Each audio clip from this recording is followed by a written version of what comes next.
नमस्कार दोस्तों। तो आज अब हम अपनी दूसरी वीडियो को लेके आपके सामने हाजिर हुए हैं। तो आज की वीडियो में जो हम कहानी सुनाने वाले हैं ये रहेगी ताड़का वध के बारे में। एक बार की बात है जब राम लक्ष्मण जी सुबह स्नान करके निकले और लक्ष्मण गुरु विश्वामित्र के साथ सरिता तट पर पहुंचे। एक वनवासी मुनि ने विश्वामित्र के साथ दो सुकुमार बालकों को देखा तथा उनका परिचय प्राप्त कर वे एक छोटी सी सुंदर नौका ले आए और विश्वामित्र से बोले, हे मुनिराज, आप इन राजकुमारों के साथ इस नौका पर बैठकर सरिता पार कर लीजिए। विश्वामित्र जी ने उस मुनि को धन्यवाद दिया और राम तथा लक्ष्मण के साथ नौका पर सवार हो गए। इस प्रकार वे सागर से मिलने की आतुरता में कलंदा के साथ दौड़ती जा रही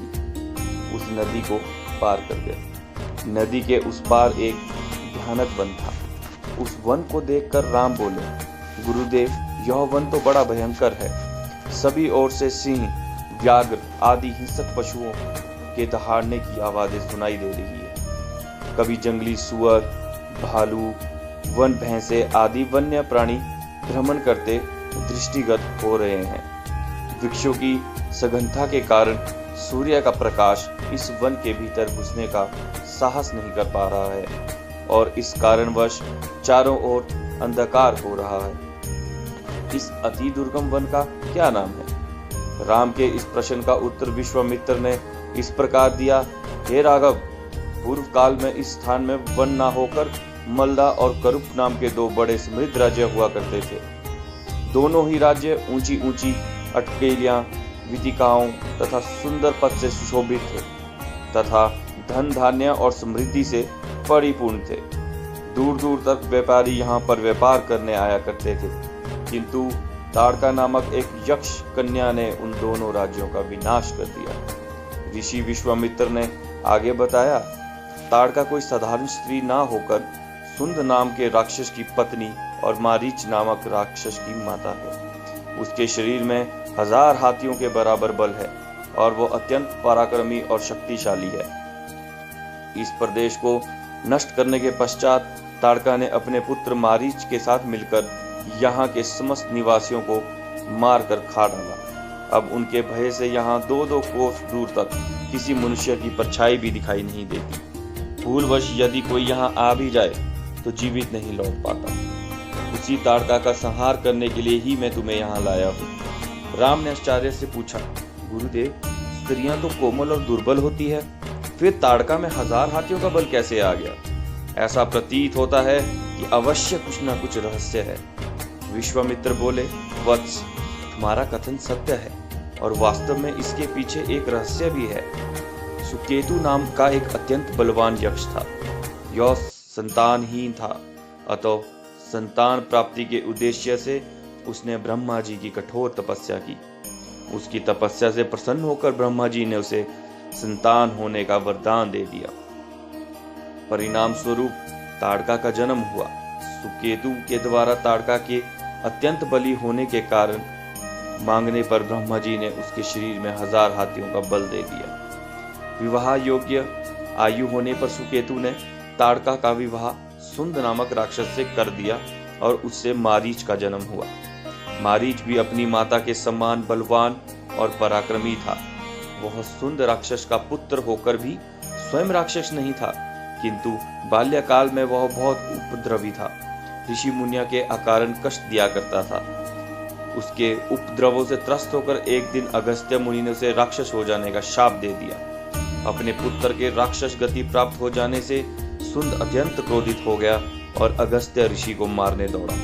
इस पर अगस्त्य ऋषि ने शाप देकर सुंद को तत्काल भस्म कर दिया। अपने पति की मृत्यु का बदला लेने के लिए ताड़का भी अगस्त्य ऋषि पर झपटी। इस पर अगस्त्य ऋषि ने शाप देकर ताड़का के सौंदर्य को नष्ट कर दिया और वह अत्यंत कुरूप हो गई। अपनी कुरूपता को देखकर और अपने पति की मृत्यु का बदला लेने के लिए ताड़का ने अगस्त्य मुनि के आश्रम को नष्ट करने का संकल्प किया है। अतः हे राम, मैं तुम्हें आज्ञा देता हूं कि तुम ताड़का का वध करो। तुम्हारे अतिरिक्त इसका वध कोई भी नहीं कर सकता। अपने मन से यह विचार निकाल दो कि यह स्त्री है और स्त्री का वध मैं कैसे करूं। स्त्री के रूप में यह एक घोर पाप है और पाप को नष्ट करने में कोई पाप नहीं होता।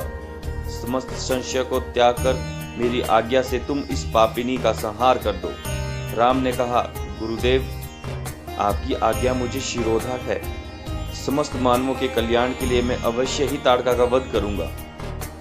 इतना कहकर राम अपने धनुष पर बाण रखकर उसकी प्रत्यंचा को कान तक खींचकर भयंकर टंकार किया।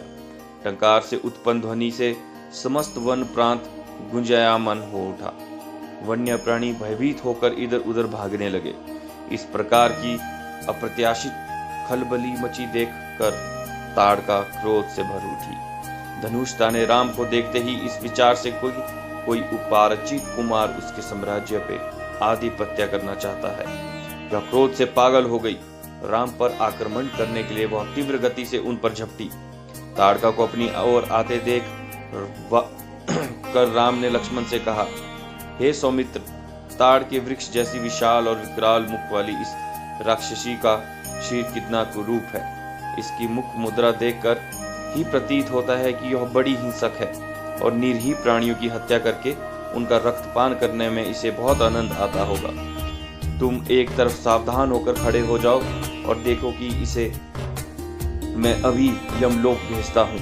विकराल देहादिनी ताड़का अपने बड़े बड़े दांत चमकाती भुजाओं को फैलाई हुई द्रुतगामी बिजली की तरह राम और लक्ष्मण पर अत्यंत तीव्रता के साथ झपटी। राम इस भयंकर आक्रमण के लिए पहले से ही तत्पर थे। उन्होंने तीक्ष्ण बाण चलाकर उसका हृदय को छलनी कर दिया। इसके वक्षस्थल से गरम गरम रक्त की धारा प्रभावित हो उठी। वह आक्रमण करने के लिए पुनः टूट पड़ी। इससे पूर्व ही राम ने एक और बाण चला दिया जो सीधा उसके वक्ष में जाकर लगा। वह पीड़ा से चीखती हुई चक्कर खाकर भूमि पर गिर पड़ी और अगले ही क्षण उसके प्राण पखेरु उड़ गए। राम के इस रण कौशल और ताड़का की मृत्यु से ऋषि विश्वामित्र अत्यंत प्रसन्न हुए। उनके मुख से रामचंद्र के लिए आशीर्वचन निकलने लगे। गुरु की आज्ञा से वहीं पर सभी ने रात्रि व्यतीत किया। प्रातःकाल उन्होंने देखा कि ताड़का के आतंक से मुक्ति पा जाने के कारण उस वन की भयंकरता और विकरालता समाप्त हो चुकी है। कुछ समय तक उस वन की शोभा निहारने के उपरांत स्नान पूजन से निवृत्त होकर वे महर्षि विश्वामित्र की आश्रम की ओर चल पड़े। अगर आपको यह कहानी पसंद आई हो तो हमारे चैनल को सब्सक्राइब करना ना भूलें।